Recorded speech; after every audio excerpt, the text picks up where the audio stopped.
Okay, so this is the hatching for our 2-point perspective. So first off, we are thickening the contour lines. We need to get very thick, contour lines, so we can add good contrast.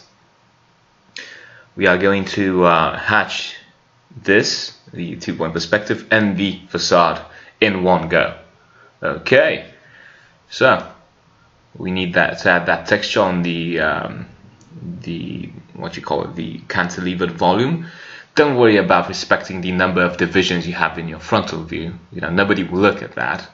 They just want to read that this is a basically a texture, uniform texture. So you have the point on the left hand side, the perspective point, and you can just go and use the perspective to add the texture. Okay, on the left hand side, boom, division after division, and you've got a repetitive texture which looks good. It's kind of a copy paste trick, so don't forget you could apply it numerous times. Brick texture looks kind of the same, works kind of the same, doesn't look the same, but it has a similar rationale. Just one step one, having a vertical division, and step two, using that division with a perspective point to create that texture all the way on the volume's face. The volume needs to have texture, by the way, on both faces. Okay, so it's not just on one face. Okay, so we will use the exact same trick to form the texture on the right hand side face as well. Okay, so we got that, and we need to kind of guesstimate the height. Okay, for one division, and then we copy it all the way. Okay, good. Copy paste. Let's go. Don't forget to take notes, by the way. Pause the video every time you have a insight. You probably want to note it down and stuff. Okay, good. So parallel after parallel. We are guesstimating the way the right hand side works.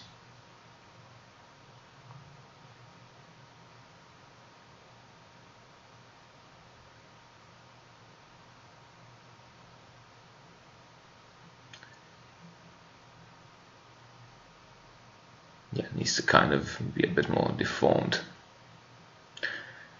Yeah. And we are copying those divisions all the way up on the face of our volume, and then that's it. Okay, if you've worked in 3ds Max, and you know when you're adding a texture to a volume, it goes on all faces automatically. That's what we are trying to simulate here, that we understand this. Again, you could get this effect by hatching, but I recommend you draw it. Okay, line drawing is 80% of your final work. Okay, 20% is the hatching. Although hatching, at first glance, would occupy more. That's just the way things are. Line drawing is first. Okay, good. And we can use the perspective point on the left-hand side again to get that inner texture again. Right, so it looks like the texture really is going all around. Okay, good. Right.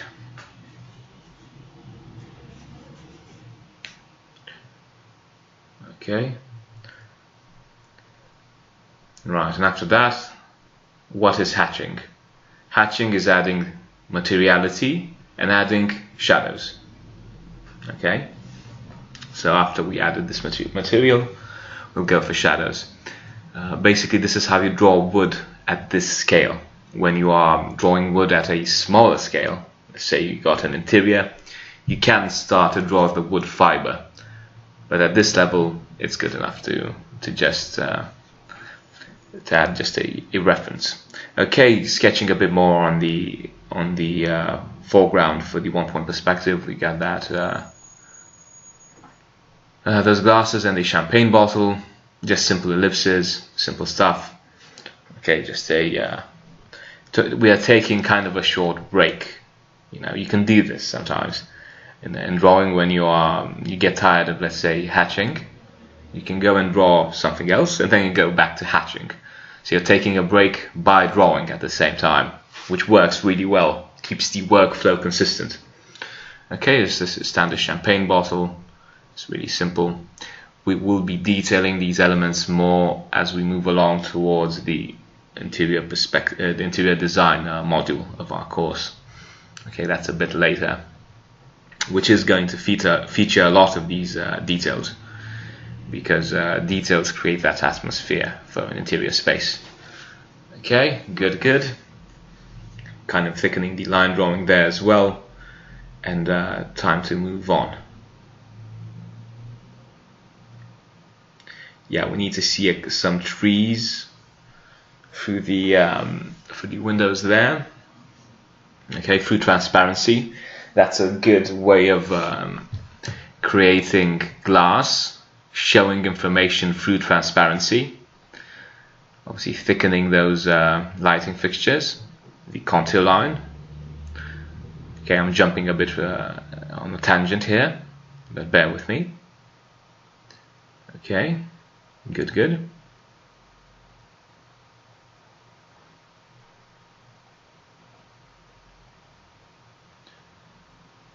Right, a bit of the railing over there. Okay, let's add the entourage. Right, shrubs over there. These shrubs have this this type of line drawing to them. People for now are just sketching them really fast, not really focusing on adding too much detail. Just simple sketches, just to show a bit of context. Yeah. Okay. These people look like vertical seals. Okay, something like that. Okay, a bit more on the detailing. Unfortunately, you know, for this assignment we are handing in a whole page, so you need to understand that the whole page in itself is the drawing. You won't get examined on one piece or another. You need to make the whole image look detailed. Okay, so you use like a composition to make some pieces stand out over others. Okay, we are using the same type of line for entourage. Okay, some trees there, some shrubs, and then a couple of office buildings. Just quick stuff just to throw in there to give a bit of context. Okay, good. Okay, obviously a bit of detailing. Different line weights would create that effect of detailing.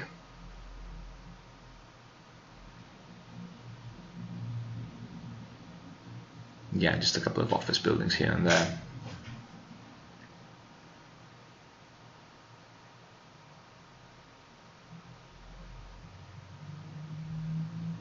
Yeah, they have those curtain walls. Okay, again, shrubs. The way you could draw shrubs is just by constructing those ellipses, like, you know, a couple of ellipses, one close to the other, and then hatching the general volume. Okay, so you use those ellipses like construction lines, and then you underline the general volume. Okay, good. You can have breaks in the outline. It doesn't need to be 100% set. Okay, so you get these shapes, these blobby shapes that look good. Okay, let's thicken the alleyway, thicken a bit more on the volume.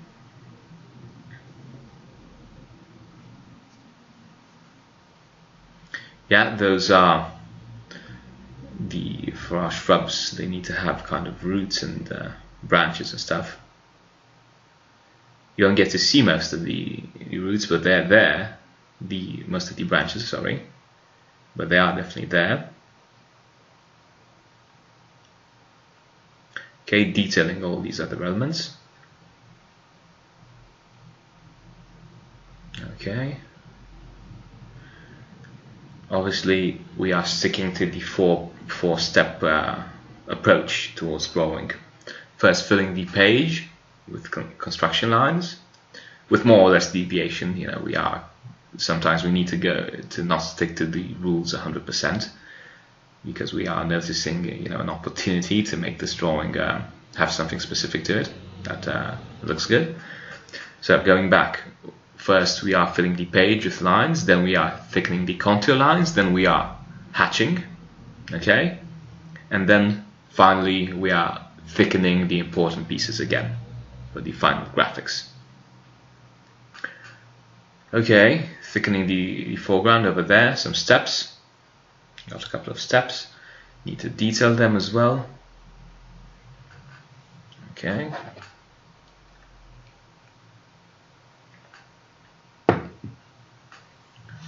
Right, thickening the alleyway as well. It's a good thing to always have these alleyways turning, so they don't go straight into the pavilion, they go in an L shape. That creates a bit more spatial, a bit more of that illusion of spatial depth, which we always want in our drawings. There's a small perspective mistake on the plant pot over there next to the two people, but we will correct that. Okay, so I'm thickening right now the contour of our pavilion.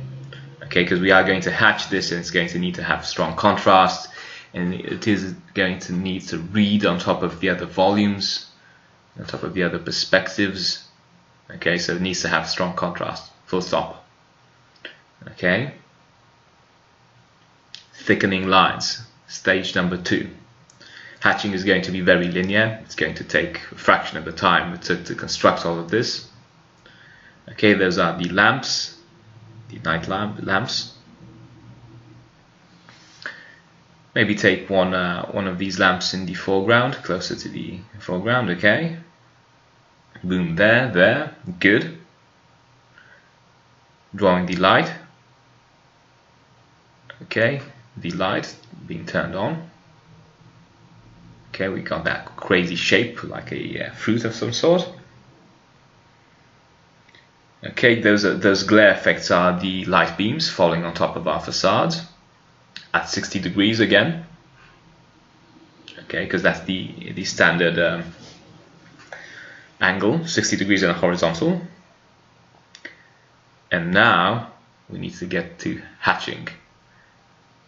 Okay, a bit more thickening, but it's getting close. Yeah, we could thicken with a 7B. Okay, you can see the difference. A 7B pencil is going to create that really strong contrast, and that's essential for architectural drawing. If you think your drawing doesn't have, if you think you're adding too much contrast to your drawing, then add more. Okay, you can never have too much contrast. It's going to always look good and spatial. Okay, always add gradients, by the way. When you're hatching, don't go for flat gradients. Go for flat surfaces, flat hatching. So hatching that has the same intensity. Now go for gradients all the time. So your hatching always needs to be lighter towards one end and darker towards another end. Okay, that is volume shadow for our entourage. Okay, that's cast shadow for the back shrubs. Okay, a thicker line towards the front. Okay, yeah, and we are going to make this pop off the page. Okay, and again another thick line over there.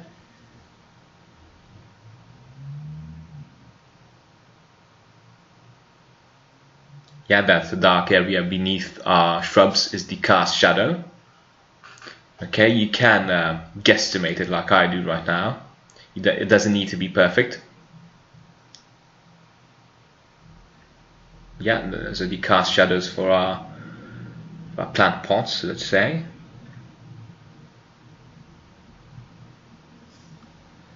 Yeah, cast shadow for people as well. Drawing their outline. So you see, the hatching is kind of simple. It's just materiality and shadows.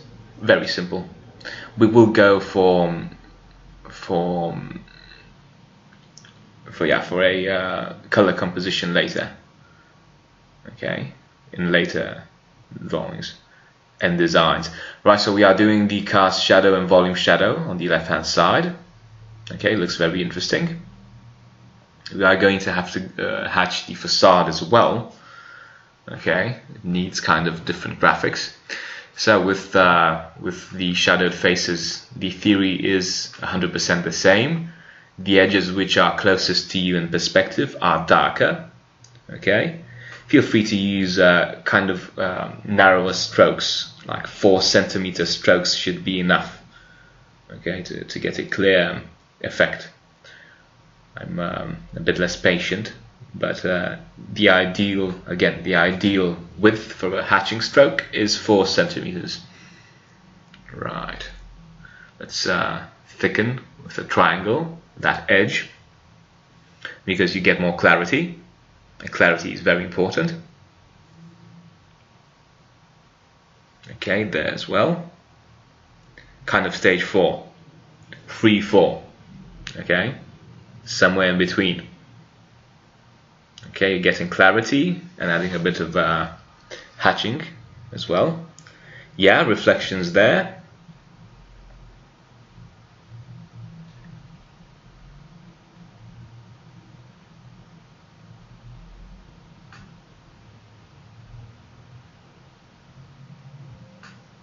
Yeah, that's kind of an inclined plane over there. Don't forget to leave the parts of your lamps which look like bubbles, to leave them lit, so you don't hatch on top of them.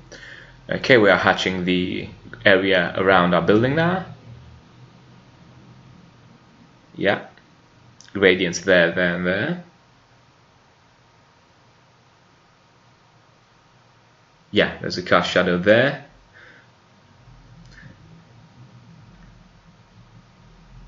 So let's do the glass. The glass should have kind of random reflections and random gradients. I'm not focusing too much on glass right now. I'm getting the materiality to be the focal point. The overall image should be the focal point for now. We are going to draw more buildings that are going to be more close to, you know, having much more glass, and show that, and etc. So multiple gradients. Okay, cast shadow there, cast shadow there. Again, as I said before, we are drawing the cast shadow on glass. Although it's not realistic, let's say, it does look good. So we need to stick to our to respect the technique, to respect the medium. So architectural drawing needs to look like it's drawing. You don't want it to look like real life. It needs to be realistic, but it's not real life. Okay. So what am I doing now? I'm hatching the different parts of our wooden cladding. Okay, and that's a very interesting effect. It looks like the cladding is made out of different pieces of wood, and they have slightly different tints, and they look kind of different. They reflect light in a different way. Okay, good. Gradients over there as well. All right. Needs a bit of clarity. Those edges need to read properly. You have corrected the flower pot on the right hand side, so it's going correctly now in perspective. Let's add a bit more contrast for the end parts there. And you don't want to leave any part of your drawing unsupervised. You don't want to, you know, finish just 2-point perspective and to completely ignore the other parts. So let's hatch the facade as well. So we're hatching the windows. Okay, you're not going to get too many volume shadows in the facade, but you are going to get a cast shadow towards the right hand side. Okay, good. Okay, gradient again. And this is getting closer to being complete. Okay, just all the cast shadows being hatched. Remember, when you are hatching cast shadows and materiality. Then, you know, everything else is second, like the background and anything else. That's so you get the emotional part out of understanding hatching. Hatching applies on good line drawing. Okay, hatching there again, gradients all the time, good. The cast shadow is going to be a bit darker when it's falling on the facade and a bit lighter as it falls on glass. Again, the same effect. The wooden cladding has got different gradients. Yeah. Again, don't forget you are seeing this on camera. Drawings in real life look a bit different than they look on camera. So that high amount of contrast would look good on camera, but would a bit ruin the drawing. It would make it too non-sensitive. Okay, so this actually looks a lot better in real life because you see the clarity of it. Okay, so let's thicken the last parts of our drawing. So this is stage 4. Okay, we are over thickening the lines again, and we are preparing this drawing for submission. Okay, we are going to submit the final assignment. Okay, good. Thickening those edges. Oh, moving the camera. Right. You get that effect of glare. You know, the light reflecting off of our main facade. Okay, slightly smaller there. So it gets closer to the proportion, the correct proportion. Yeah. Next.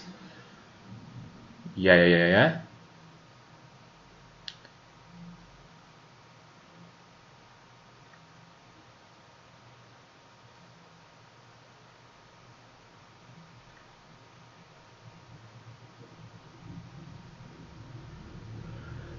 Okay, thickening the contour again, so you get that clarity. And I think we need a bit of a background.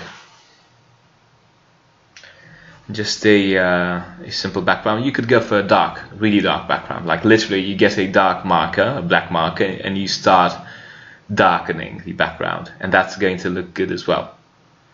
But let's vary. We did that the last time with the last perspective. This time let's go for a more sensitive background. Okay, that needs a bit of hatching as well.